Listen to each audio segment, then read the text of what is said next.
आज हम एक कथा सुनाएंगे। उसका आज पहला दिन है, कलयुग में सतयुग। चलो तो फिर स्टार्ट करते हैं हम अपनी कथा।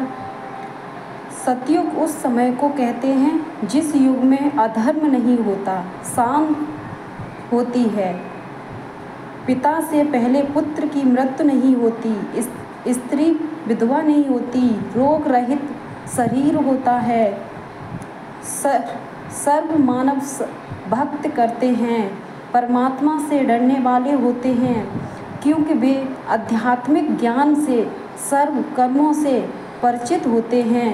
मन कर्म वचन से किसी को पीड़ा नहीं होती तथा दुराचारी नहीं होते। जात सत स्त्री पुरुष होते हैं, वृक्षों की अधिकता होती है, सर्व मनुष्य वेदों के आधार से भक्त करते हैं। वर्तमान में कलयुग है, इसमें अधर्म बढ़ चुका है।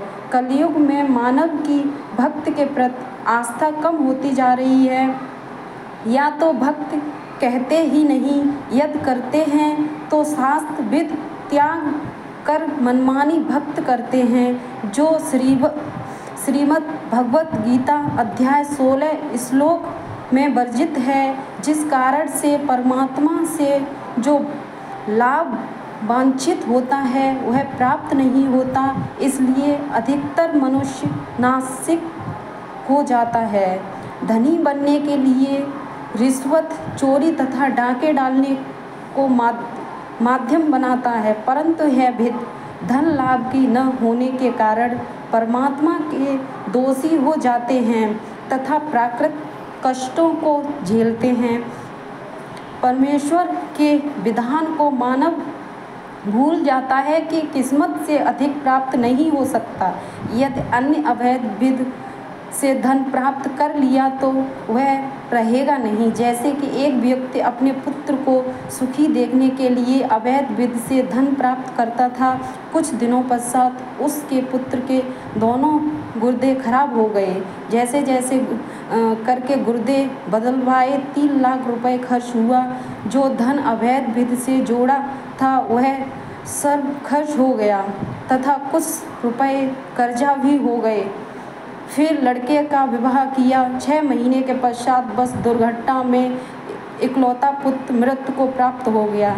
अब न तो पुत्र रहा और न ही अवैध विधि से वर्जित किया गया धन। शेष क्या रहा?